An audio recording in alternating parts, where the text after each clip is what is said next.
ini saya berada di forum yang luar biasa. Jadi perlu diperkenalkan, nama saya Wawan Rusman, tim konsultan Eco Farming yang mendampingi Pak Haji Mahmunir, yang hari-harinya mengadakan riset untuk kemajuan Eco Farming ini supaya lebih membuming lagi dan bisa diterima oleh masyarakat petani Indonesia. Jadi abaikan siapa saja yang tidak menyukai Eco Farming, karena di sini kita punya visi dan misi menjaga alam ini supaya tetap lestari, terutama di dalam penggunaan pupuk kimia dan pestisida berlebih.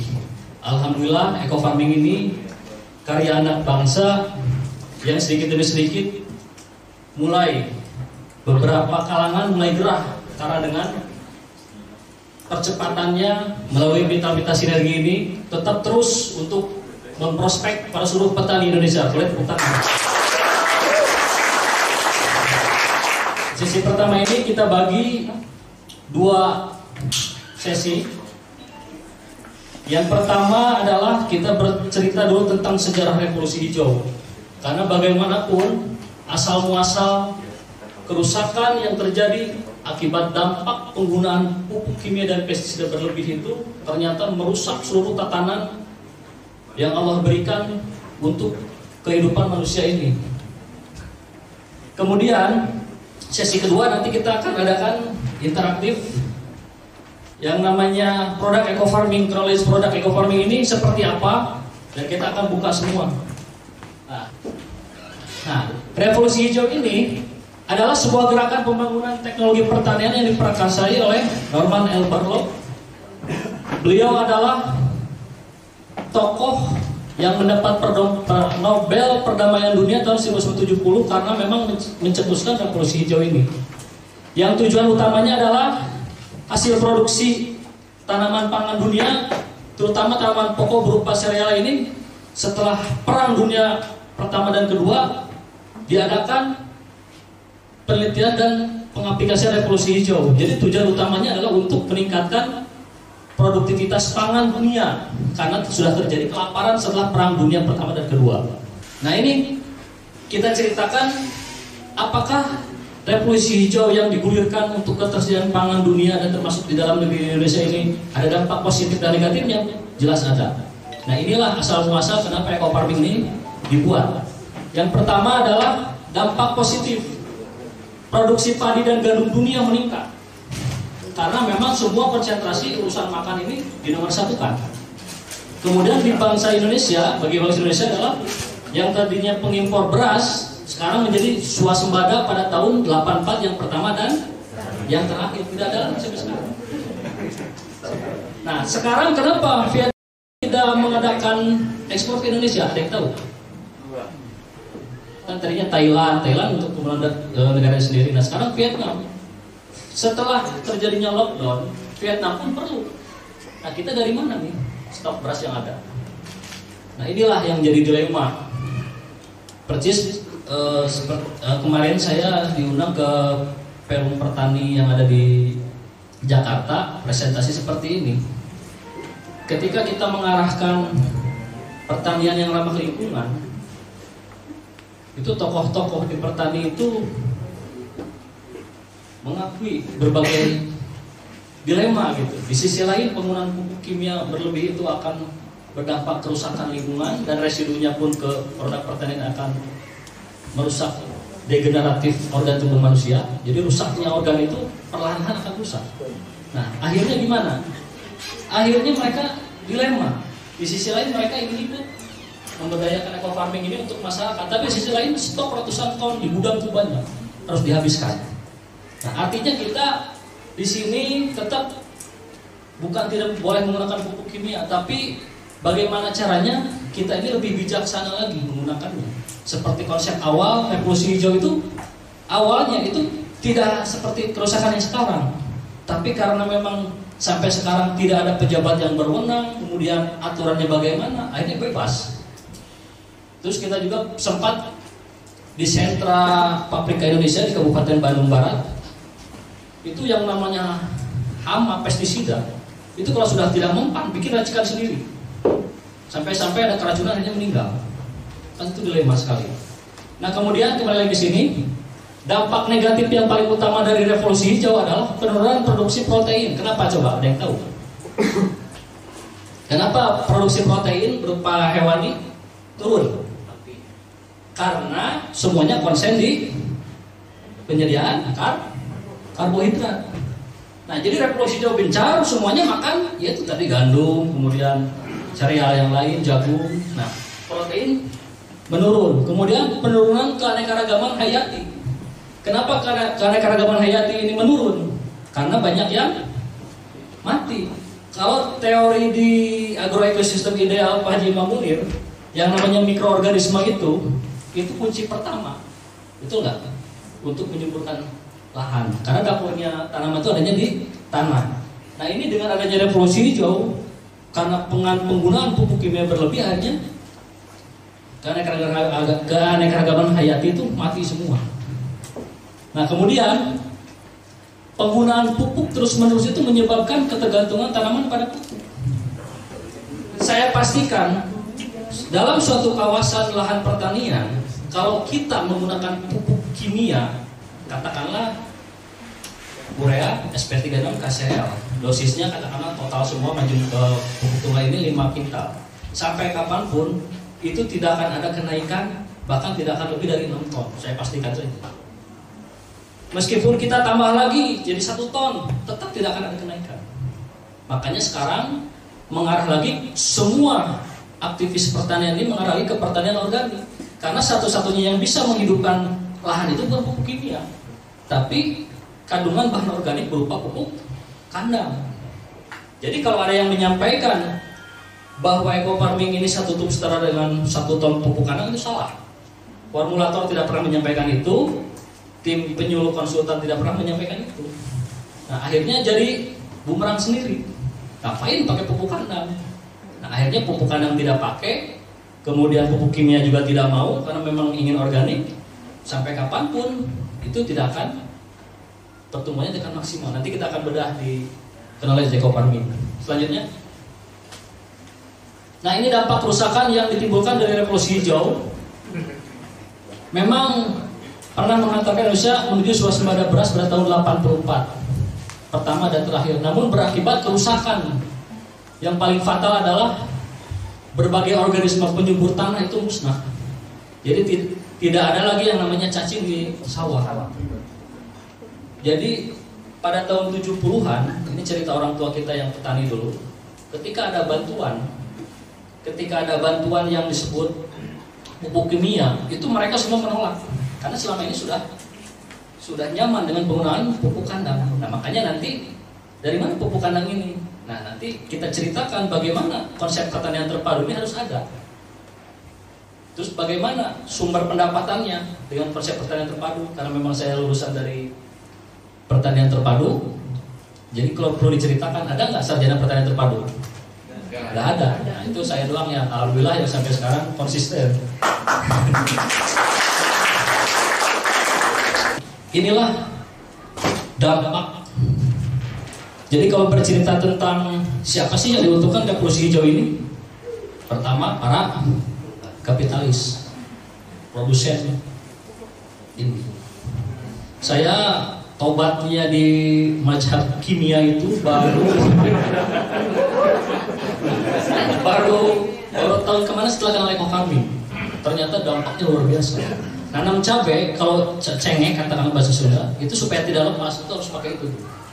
Yang nomor 2. Nah, terus kemudian ada yang tahu salah satu produk ketika dipakai sekarang tahun 2000 dengan sekarang itu beda, ada yang pernah merasakan nggak? Produk apa? Ini pestisida. Hah? Oh. Saya ceritakan aja karena memang live ya. Regen contoh. Ada yang kenal ya? Regen tahun 2000-an itu ketika diaplikasikan ke tanaman, itu yang namanya sundap, penggerek batang itu semua mati semua.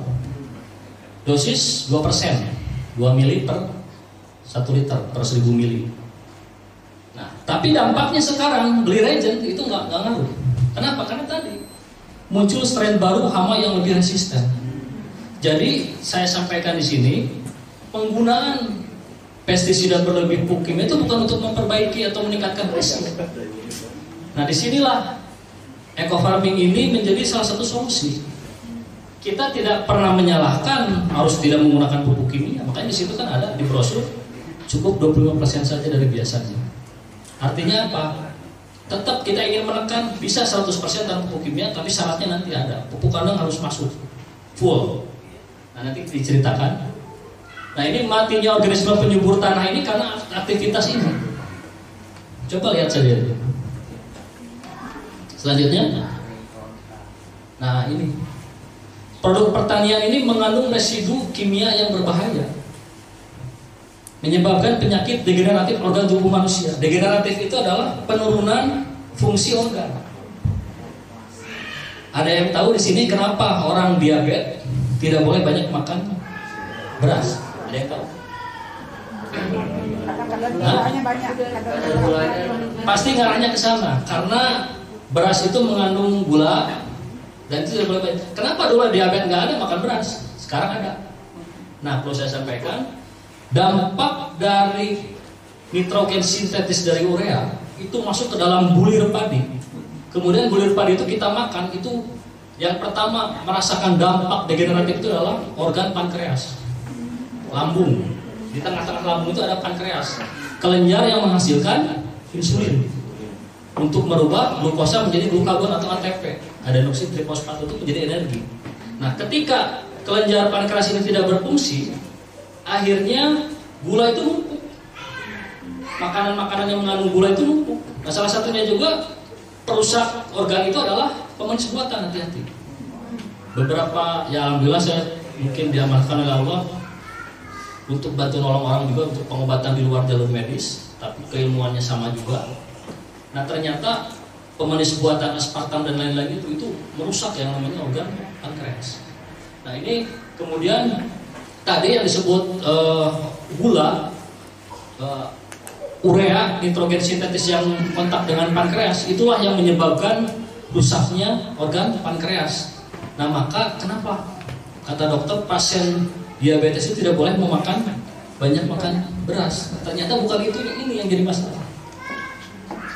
Semua saya ketika diundang ke Pertani kemarin, udah saya baca profil itu minimal S2 dan ada S3 juga.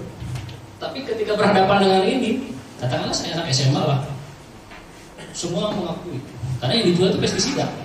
Jadi gerai pertama di Indonesia seperti waralaba yang lain ya, ketika kita masuk itu ya suaranya yang sendiri tuh, pestisida, pupuknya sendiri, nah itu dari Pertani. Tapi mereka pun beliau yang ada di sana juga semua menyadari dampak kerusakan ini itu sangat luar biasa. Nah, kemudian ketika sudah seperti ini, siapa yang bertanggung jawab? Ini tahu kenapa? Meninggal. Karena apa? Karena dia sendiri. Jadi aplikasi pestisida, kemudian angin berbalik dan terdiri, dosisnya ingin di atas rata-rata. Nah, sampai sekarang tidak ada yang namanya pejabat yang berwenang bertanggung jawab seperti ini. Ini kan percuma nih. Ngapain ini gini-gini? Identifikasi di foto, setelah itu nggak ada lagi. Makanya sekarang kita ini ditugaskan, mungkin karena panggilan jiwa masing-masing sendiri, dengan mengenal eco farming ini. Mudah-mudahan yang tadi penggunaan pupuk kimia, pestisida berlebih ini bisa ditekan. Bahkan kalau bisa sama sekali tidak pakai, pasti ada yang gerah, nggak laku. Tapi bagaimanapun ini adalah bumi ini diwariskan untuk orang-orang yang beriman. Jadi petani itu adalah pahlawan negara. Kalau kata Bung Karno apa ini? Penyangga ketahanan negara. Petani. Tapi pemahaman farmer di New Zealand atau negara-negara maju, siapa yang disebut petani itu adalah sudah merangkap peternakan, perikanan, perkebunan, bahkan untuk pertanian sendiri. Makanya di Indonesia ini kelemahannya pertanian itu masih berupa better farming. Jadi masih cekcok urusan pertanian yang baik itu seperti apa. Nah, kita dengan tim juga, kita berpikir sekarang bagaimana caranya proses growing itu pertanian yang orientasinya 1 meter persegi itu bisa menghasilkan berapa ratusan dolar. Jadi beda kan? Nah itu negara maju. Nah gitu sudah kita aplikasikan itu. Makanya di Indonesia ini masih cekcok urusan pertanian yang terbaik itu bagaimana. Contoh misalkan kandungan NPK pada eco farming ini kan di bawah 5%, betul nggak? Kalau diaplikasikan ke tanaman, itu sampai kapanpun tetap tidak akan berkembang cepat. Karena apa? Karena sudah aturan dari Kementan. Salah satu izin edar supaya ini diterima masyarakat Indonesia berupa pupuk briket ini, itu tidak boleh yang namanya lebih dari 5%. Makanya para haters menyerang ini dari mana ini kebutuhannya? Sedangkan urea 46%. Tanaman padi umur 5-7 hari setelah tanam diaplikasikan pupuk urea, itu anakan langsung banyak, warna jadi semakin hijau. Eco farming kok lambat? Ada yang pernah ngalamin kuning? Ya. Nah, ya. Nanti bisa dibedah. Jadi tadi berbicara tentang konsep ilahiyah, bumi ini diwariskan untuk orang-orang yang soleh dan beriman. Setuju ya? Dengan tidak menggunakan pestisida kimia dan pupuk kimia berlebih, tetap kita menggunakan tapi secara bijaksana. Nah, akhirnya sekarang kita ke produk knowledge-nya. Lanjut.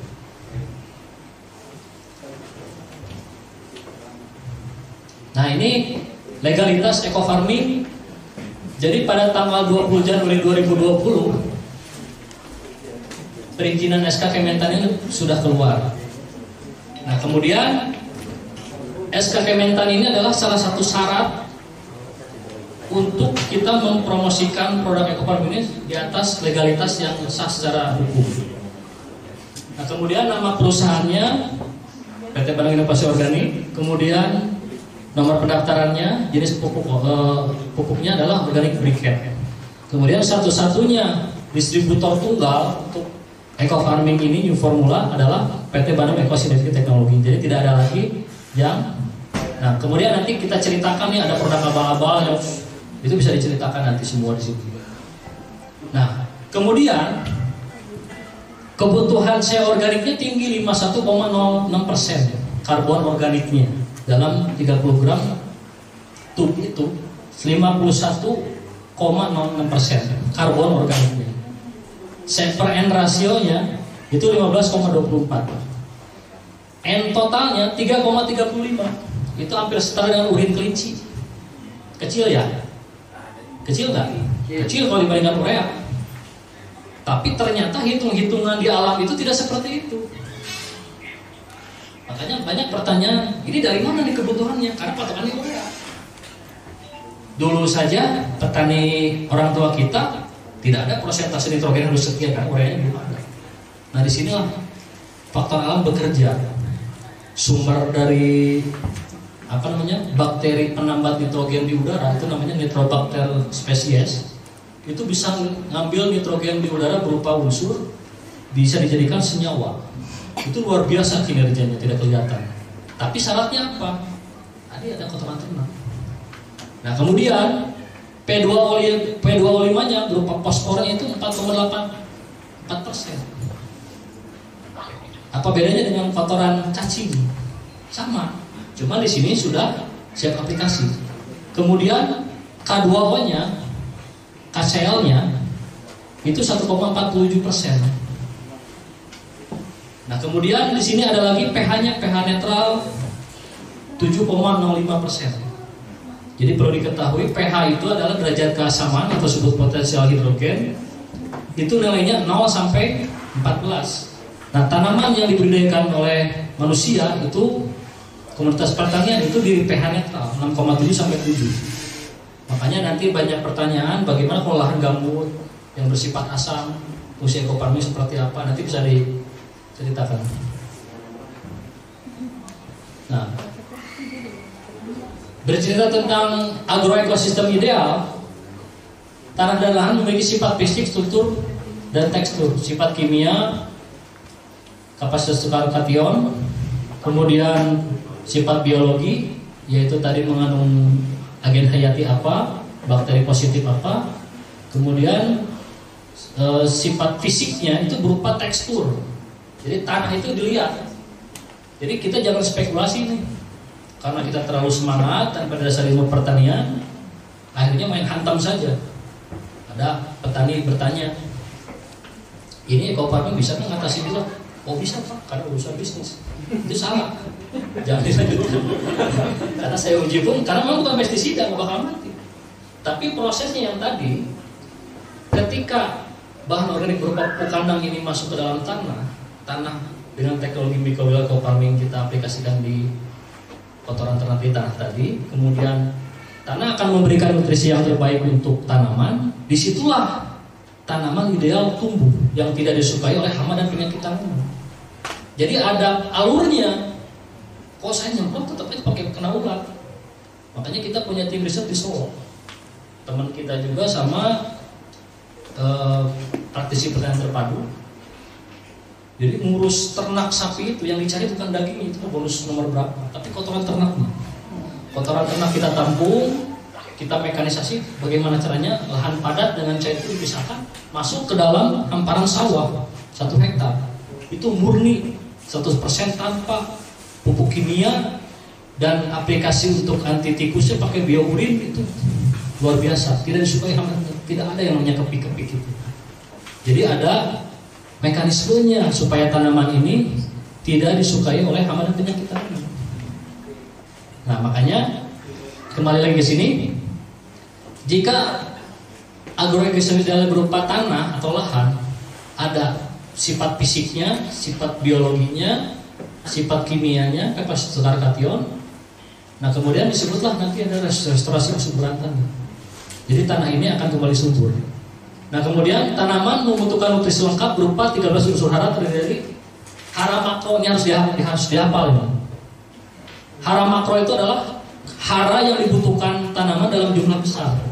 Nitrogen, terus fosfor, terus kalium. Nah nitrogen, fosfor, dan kalium, kalau kita ingin sama sekali tidak menggunakan pupuk kimia, itu banyak sumbernya. Contoh misalkan keomas racun, itu mengandung asam amino tinggi. Kalau asam amino tinggi berarti identik dengan protein. Protein identik dengan nitrogen. Nah itu sumber nitrogen terbaik untuk. Jadi kalau misalkan ada banyak yang bertanya, ini keomas gimana nih? Nah itu tinggal manual saja dia pungutin, kemudian nanti difermentasi untuk mengganti kebutuhan nitrogen dari urea yang ada. Itu sumber nitrogen terbaik. Belum lagi urin yang terbaik urin kelinci. Itu kandungannya 1,5 sampai 2,7 nitrogennya itu. Jadi kita jangan terpaku karena urea 46%, kita nyamainnya gimana ya? Tidak, karena alam itu lebih bijaksana lagi. Makanya kan ada laporan mitra di daerah mengaplikasikannya sederhana saja, kok hasilnya luar biasa. Nah itu. Jadi matematika alam itu tidak seperti hitungan manusia. Yang penting kita sediakan dulu bahan organik berupa pupuk kandangnya, kemudian di situ nanti ada proses teknologi microbial eco farming, kemudian hasil dari dekomposisi itu akan diserap oleh nutrisi tanaman. Nah disitulah terjadi bahwa tanaman tidak disukai oleh hama dan penyakit tanaman. Nah ini harus dipegang. Nah kemudian hara makro primer NP dan K ini, kemudian makro sekundernya sulfur, kalsium, dan magnesium. Ini hara yang terbanyak. Kalau nasi padang ini, kalau NPK-nya itu nasinya, kalau sulfur, kalsium, magnesium adalah rendang dengan daun singkongnya. Pokoknya yang masih gede-gede yang kedua lah, sekunder. Kemudian mikro, klor, mangan, terus ferum atau FMC, terus cuprum atau tembaga, terus zianen atau seng, kemudian boron, kemudian molybdenum. Nah ini 13 unsur hara yang dibutuhkan oleh tanaman itu, alhamdulillah pengakuan dari formulator sudah ada semua. Lycopodium. Benar. Kemudian 3 unsur hara lagi ada di udara. Itu Allah sediakan secara gratis untuk kebutuhan tanaman. Salah satunya yang gas di udara, hidrogen, oksigen, terus karbon, oksigen, dan hidrogen. Nah kemudian jika ekosistem ideal ini sudah terpenuhi, tanaman pun akan hidup secara optimal. Nah ini perlu kasih sayang juga. Tidak bisa kita katakanlah merawat ala kadarnya pengen hasil yang optimal. Makanya di sini kebutuhan unsur hara tanaman. Nah kita berbicara lagi mungkin seperti tadi aja kan masih pada bingung kan, apa betul Rasulullah itu bertani? Itu banyak ayat ternyata. Nah sekarang ada lagi kebutuhan unsur hara tanaman. Walaqad khalaqnal insana min sulalatin min tin. Ada yang tahu nggak bagaimana proses penciptaan manusia itu? Dari unsur apa? Hah? Manusia tercipta dari apa? Bukan dari tanah, tapi dari saripati tanah. Contoh, ini tanaman padi. Tanaman padi ini bisa hidup nggak kalau 4 unsur yang Allah sediakan itu tidak terpenuhi satu saja? Contoh yang pertama, matahari sebagai unsur api, kemudian oksigen sebagai unsur udara, kemudian tanah sebagai tempat hidupnya tanaman, yang ketiga air. Nah, jadi kalau ada pertanyaan manusia itu tercipta dari bukan dari tanah, tapi dari saripati tanah. Yang dari sini 13 unsur ini diserap oleh tanaman, kemudian menjadi bulir tadi. Tapi bulirnya tidak mengandung apa tadi? Nitrogen sintetis karena dari diabetes tadi. Nah, diserap oleh tanaman. Nah, bulir ini yang kita makan nanti ini mengandung saripati tanah. Bagi laki-laki menjadi spermatozoid, kemudian yang perempuan menjadi sel telur. Nah, ini proses penciptaan manusia itu dari sini awalnya.